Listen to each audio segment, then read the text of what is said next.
Welcome back to another episode of an Investor's Journey podcast. I am your host, Jonathan Barbera, and on this episode 22. So remember, episodes, the actual, when they're numbered episodes, those are actual tactics and strategies that we've learned that you can take action on. All the rest of the stuff is just more of the journey of growing our business. So stuff that we're learning along the way, but it's not really actionable things. And with some of the other episodes, but this is something when we do an episode, so from episode 1 to now 22, they're all techniques and strategies for you to go implementing. Now, this episode is made special for contractors.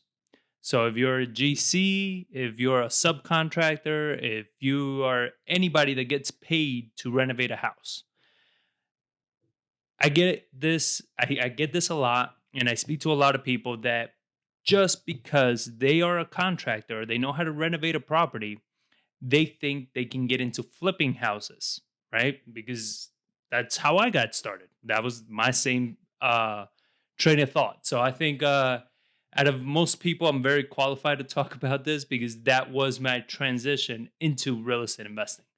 So for those of you that don't know, my background is in construction. I grew up doing residential construction, renovating houses, everything. We renovated homes for homeowners, we renovated for investors, new builds, and all in between, right? We've done all types of properties and all types of scopes of work. So, like most of you out there, you're doing the work and you're like, shit, I know how to do this. I know how to renovate a house. I know how to, fix a house, build a house. Why don't I do this for myself and I make all of the profits, right? Not just get paid for my time, but actually be able to do this. So that was my thought. And I remember it very clearly. We were doing a job. We were actually refinishing the floors, and this was back in New York. And man, my back was hurting. I got two herniated discs. I mean, I was pretty hurt at a young age from doing a lot of construction. And this guy comes out from his Cadillac, this little Italian guy, and he we did a ton of houses for this guy. And he comes out in his little Cadillac with his jumpsuit and everything and hands us a check. And I remember, like, he smelled clean, he looked clean, and I'm over here with I'm just dirty, full of sawdust, sweating, tired, and he's handing us the check. And I was like, I know this isn't your house. I know that you're doing this as an investment, but I'm doing all the heavy lifting, right? So I was like, what the fuck? Like, what am I doing wrong? I need to figure out how to be in his shoes.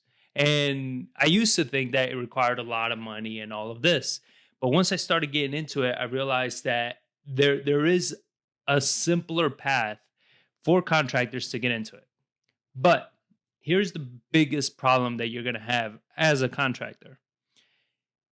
As a contractor, if you know what you're doing, if you're a good contractor right now, which is a huge if, because not many people are, but if you're a good contractor, you're going to struggle with over improving every property. You're going to struggle with, and even if you're not doing the work, but you're going to struggle with analyzing a house and your repair budget is always going to be too high. That's what happened to me. When I started in real estate, I started checking out houses. I was looking at it from the lens of a contractor. So I will go into a house and I'll be like, yeah, the trim is old, the doors are old, the cabinets are old, the bathroom's dated, the siding is not good, all of these things.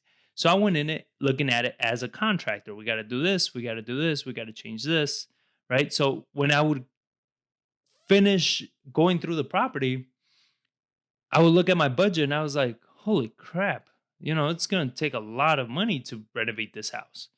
You understand? And even though I'm doing the work and everything, but it's still going to take a good amount of money because you're redoing the whole house pretty much. And so the numbers were never adding up for me. And I was like, man, but I know people are doing it. So what the hell is going on? So I started partnering, and this is what I recommend every contractor do. start partnering with investors that are actually doing this for a living. Because even though you know what you're doing construction wise, you need to start looking at houses through an investor's lens, not through a contractor's lens. The contractor's lens is going to help you in understanding how to do the job that needs to get done. But through the investor's lens, you're going to understand what job needs to get done. And as a contractor, you're not going to know this. And trust me, you're just not. You're not going to know what needs to get done to a property if you are not an investor. Because an investor is going to know how to look at each property and say what that house for that area of town does it need to get the most value. And it's not always the same. You know, here in San Antonio, $150,000 house is not the same as a 250, not the same as a $350,000 house. The scopes are different, the level of material is different, the quality of work is going to be different. And all of that matters. So when I used to go to them and I started working with these investors, I would go to the houses. And the reason I started working with them was because of that, because I speak two languages. So I speak English and bad English. No, I speak Spanish. So I started going to the houses in San Antonio. Speaking Spanish is, a very big advantage. And then I knew construction, so I knew how to analyze repairs. But I started going to these properties with the investor, and I was telling him, I was like, "Yeah, so we need to do the trim, we need to do this, we need." And he's like, "No, we don't need to do any of that." And I was like, "What are you talking about? The trim is like, from the '70s." And he's like, "Doesn't matter. It's in good condition. In this area, that doesn't matter. All we need to do is paint the trim. We need to leave the doors. We're gonna just change the hardware. We're gonna do this. We're gonna do that." And I started struggling with this very, very badly, which is why, as a previous contractor, now become an investor, I didn't want to get into flipping houses. And you can ask my business partner, John, like, I did not want to get into flipping houses because I was like, you are not doing the job correctly. As a contractor, you're not doing the job correctly. I'm looking at these houses and I'm like, no, we need to do this because that's just ugly and dated and it's crap. We need to put something better. We need to put crown molding. We need to do this kind of door. We need to put this kind of cabinet in there. You understand? And it was such a struggle for me to understand that at the beginning as a contractor. It was just going against everything I learned. Of when we were in construction, we always did a great job. So now you were pretty much telling me I couldn't do a great job anymore. And that was conflicting with me. You understand? Until it took years, because it did take years of it just analyzing, understanding it, and getting my ego out of the way. Because it was mostly my ego that was interfering. It was mostly me thinking that I'm putting my name on this. It needs to reflect that. You understand? So if it's going to reflect my name, then I can't leave that kind of trim there. I can't put Home Depot cabinets there. You understand? I can't leave these doors. I got to do all this work. I got to put this type of tile because it's beautiful tile. It's going to look awesome in the bathroom. And we got to go with this high-end vanity because this is going to look really nice and these colors. And while my goal was always to make the houses as beautiful as possible, it was a big, big learning curve to understand which areas required it and which areas did not require it. And as an investor, you need to put that investor hat on and get your ego out of the way. That ego of wanting to do it perfect. And we are actually struggling with that right now with a builder that we're working with. He looks at a lot of projects and everything. He's like, "Oh, yeah, it's going to cost this much." We're like, "No, it's not. We're not doing this. We're not doing this. We're not doing." Oh, he's like, "That's shit. That's garbage." And we're like, "It's not an opinion. You understand? Like, it's not up to you. Like, that's what the neighborhood requires. That's what the houses have. Yes, you can always over improve it and overspend. You're just never going to get that money back. Just because you do on a house an extra $15,000 of upgrades, it does not mean you're going to get an extra 15 or 20 or $30,000 worth of value out of it. When the comps are the comps, it's not going to appraise for much more than that. Where it would help is maybe you get to sell the property a little faster. than all the other ones in the neighborhood because yours looks amazing, right? And I learned this actually early on. It took a while, a couple years to sink in, but in 2004, I believe it was, my father sold his house, right? And my dad, being in construction, he did amazing work to this house. I mean, landscaping, the whole interior, everything, quality, everything top of the line, and all of that. When he went to sell the house, the agent was like, your house is worth this. He's like, bullshit, it's worth that. He's like, look at what I did. Look at this. Look at this. This costs this much. This costs that much. And the agent was like, it just doesn't matter. The highest sold house in this area is this much. You really can't go much above that. So it was a huge rude awakening for my father. And at the time I was young, I didn't really realize it too much, but it was something that always stuck with me. That I was like, well, owning houses, you got to be careful. You can't over improve. And that is an issue that as contractors, we tend to do. Because as contractors, as somebody that was hired to do jobs, you're hired usually to do higher end jobs, to do, homeowner jobs, and homeowner jobs usually want the best quality of stuff. So you kind of get used to that. But then when you start doing it for yourself and you start flipping houses and you start going for that medium house sold in your area, which is where you typically want to be flipping. You want to be flipping where affordability is. Because where affordability is, that means that it's going to fly off the shelf. And that's what you want. You don't want to flip a house and be sitting on it for 6 months, 8 months, a year. You want that house to be sold within a month. You understand? And that require those types of homes are in very high demand.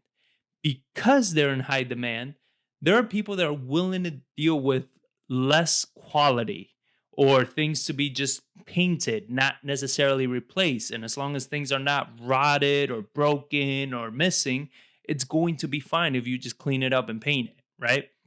So that I'm telling you, that is by far the biggest struggle you're ever going to have as a contractor is knowing what needs to get done. And then your skills as a contractor come in and knowing how it should get done, where to buy the right materials. You as a contractor, you have a huge advantage that you're doing this for a living. So by doing this for a living, you know where to source the materials. You probably have accounts with discounts. You probably have connections of where to get certain stuff for cheaper. You understand how to buy quantity and how to leverage all of this. That's the advantage that you have. You just need to learn how to understand what each particular project is going to need. And that's where the real lesson comes in. So the best and easiest way to do this is by working for investors, working for flippers. Now, if you're a decent to really good contractor, you're not going to like to work for investors because guess what? We don't pay that much. You understand? Because we need to make money too. So we're not going to be your bread and butter of making a killing, but we are going to be that consistent flow of work for you. That while you can go to a homeowner and let's say charge, you know, 6 grand or 10 grand to do a kitchen, with an investor, you're probably going to charge them 4 grand to do that kitchen. You understand? You're still going to make a little bit of a profit, but what's going to happen is that you can do a lot more kitchens with an investor than you can with a homeowner. So you need to have that balance. But where you are sacrificing profit, you got to gain in knowledge. So as a contractor, when you're working with an investor that's flipping a property and you go in there and that investor's telling you, no, we're going to leave this. We're going to paint this. Don't worry about that. That stays there. Ask questions. Ask them, why are you going to leave that? Why are you not changing it? It's old. They're going to tell you, well, it's not necessary in this area. It's not necessary in this price point. And when they are telling you all these things, record them. You understand? Write them down, understand it. Because then you're going to start seeing, oh, okay, so if I get a house in this price point, it's really not necessary to do all these things. You understand? Just doing this is enough. Changing this, painting this, you understand? It's going to be enough. So those are things that you will only learn from an investor that's actually flipping houses. There are no programs, there are no courses, none of that shit out there is going to ever teach you how to flip a house because it's going to be market dependent. You understand? $150,000 house here isn't the same as $150,000 house somewhere in Ohio, right? Like they sell differently, the demands are different, the supply and demand variations are different. So you cannot buy into, when people say this is how you flip, that shit doesn't work. You got to work with somebody that's flipping it in your area and is flipping houses you are interested in flipping. You understand? And once you do, yes, you are going to get paid less for doing the jobs because that's just a part of the business. But what you got to take advantage of, where the real value comes in, is in asking these questions. Why are you doing this? Why not upgrade to this? Why not use this? It's better quality. Or even I've met contractors that use even cheaper quality. They're like, just put laminate stick down on this. No, because while yes, this isn't a high price point, laminate stick down doesn't work in this neighborhood. You understand? People still expect a certain level of quality, and but again, those things you are not going to know unless you're out there flipping these houses yourself, or working for somebody that flips these houses. And just get your ego out of the way. It's not about your feelings. It's not about, what are people going to think about me, or all that. None of that shit's ever going to matter. You understand? Unless you really screw up a project, then that's different. Still, the job you do needs to be good. Everything still needs to be up to code. Everything still needs to work. Like the stuff that I'm talking about are the little things: trim, doors, different paint, leaving the siding, patching some stuff. I'm not talking about, cutting corners. I'm not talking about if the electrical is jacked up that you just leave it.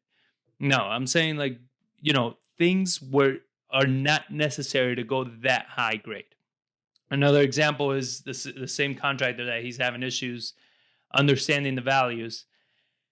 He loves putting like custom made wood cabinets in these houses, right? And I get it. Awesome cabinets. Awesome. They're solid wood. They're going to last you forever. Do buyers care? No, not at all. They don't give a fuck. They truly do not care if you put a custom wood, solid wood cabinet in there, that looks just the same as a cheap white shaker cabinets that you can buy off of Home Depot. Because when you put them side to side and a homeowner's coming to look at a house and they're walking by, they're not opening the cabinet to check who the manufacturer is. They're not, unless they're buying a house that's so high end. You understand? When you're buying a high end home, yes, they will pay a little more attention to the quality of the stuff. But when you're dealing in that price point of houses that sell fast, that the inventory is low, man, as long as the kitchen's updated, they're happy. You understand? That's just what it is. And it doesn't make it better or worse. That's just it. That's it. That's what it is. That's the market. That's what the market wants. That's what you got to provide. It's not your emotions. It's not their emotions. It's not anybody's opinion. It's just what the market is. And we've seen the market has been shifting. Before we used to see a lot cheaper on certain types of homes, like around the 150 price point. We used to see a lot cheaper types of rehab where they used to put the crap, what do you call it? The shower insert that's all fiberglass. They used to do that. And now we're starting to see still $150,000 homes, but with tile surrounds. You understand? So the quality is changing a little bit. As the quality changes, you change. If it doesn't change, you don't need to change. You understand? Once you understand that, once you get it, you're like, all right, so this brings me value. This doesn't bring me value. This is going to cost me more time and it's not going to be worth anything because I always love that from contractors. Again, I used to be one of them, where you would brag about the quality of certain things that the homeowner is never going to see. You understand? And you're like, yeah, but you don't get it. These cabinets, they're solid wood. They're going to last you forever. They don't give a fuck. They truly don't. They're not going to pay you extra for that. You understand? And it probably took you longer to get those cabinets because they're custom made, or it probably cost you more to make them. You understand? Get them in there. It probably cost you more to install them. Whatever it may be, it costs you more time or money and nobody cares. And I get your pride. I truly understand it because I had the same thing, but nobody cares. You understand? So these are the things that you're going to have to see along the way. And the only way to do it is by getting into it with an investor that knows how to do it and asking a billion questions. Why this? Why not that? How about this? How about that? You understand? Ask them. And most investors are going to answer them. They're going to tell you why. I haven't met investors that have been dicks about it. And I always help out contractors. I'm always trying to help them understand because the more a contractor understands, the less work it is for me to manage, if that makes sense. So if I don't have to be babysitting you because you're going to be doing dumb shit that's later going to cost me more. An example is a house, one of the first houses we renovated in San Antonio. The contractor, great contractor, great contractor. He did really good work. He was buying all the material. We told him where our scope needed to be, where everything. He goes and decides to buy 4-inch pine crown molding, right? Solid pine. He buys his material, and I was like, holy crap. I was like, this is good molding. I was like, why, I can't believe you got this cheap enough. He's like, oh, no, I didn't. It was like, I don't know, $4 a foot or some shit.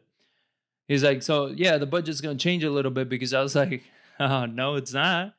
I was like, I didn't ask for pine. He's like, yeah, but this is much better. I don't care. I don't need pine in this house. I just need a basic little crown molding. That's it. I was like, it's just it's a little decorative piece. It's not holding up the house. I'm not going to stain it in any special color that I need it to be, unfinished pine. I was like, I just need the simple little white trim crown molding. That's it. Simple one. And he's like, oh, but that one's a piece of shit. I don't like working with it. I don't care. You understand? Like, I don't care if you like working with it or not. That's the one I want for this house.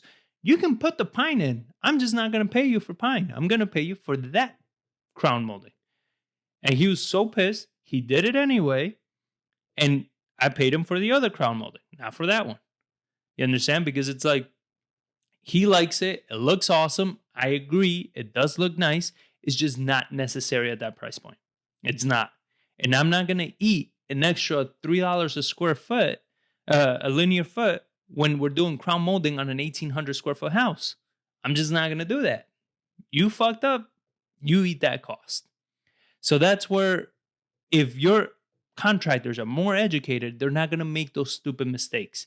Because, like you say right now, a lot of you are probably thinking, cool, he ate it. Well, what does it matter? He's losing money now. That's where it matters. I don't want my contractors to lose money. If they lose money, they lose motivation. They don't want to finish the jobs for me. You understand? That does not benefit us. What benefits us is that they make money, is that their labor is lower. You understand? That they can get through projects quicker, because the quicker they work, the more they do, the more money they're going to make. And if I'm the bottleneck, it ends up hurting me. If I'm not clear enough and they're buying shit, even though it's their mistakes, you understand? I'm the one that needs to prevent these mistakes from happening as the investor. So you, as the contractor, you need to see that as well.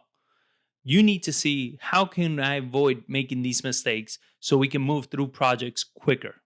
You understand? So again, it's not about your emotions. It's not about what you like. It's not even about what you like to work with. I get it. The higher end materials are a lot easier to work with. I understand. I like it too. It's just, when you're in the investing space, it does not matter. You need to learn how to make things work. You need to learn how to make money. You understand? So I hope this episode helped. Again, if you guys need any clarification or you have any questions, ask. I've been in this. That's how I started. Started as a contractor. Now I'm an investor. And that's why we can bridge that gap so well with our contractors. You understand? That's why we're able to help them a lot more, because we're able to relate to them. I understand what they're seeing. I understand why they're thinking those ways. You understand? So if you have any questions, any concerns, make sure to reach out. If you found this at all valuable and you have any contractors that have asked you this, for a lot of investors out there, if you know any contractors that say they want to flip houses, share this video with them because I'm telling you, it's gonna help them. And there is a way for you to get in there. And as a contractor, you will have a huge advantage. You just gotta learn what you're doing. Because if not, you're gonna be an awesome contractor. You're gonna flip a beautiful property and not make a freaking dime on it. And that's not why you're getting into it. You understand?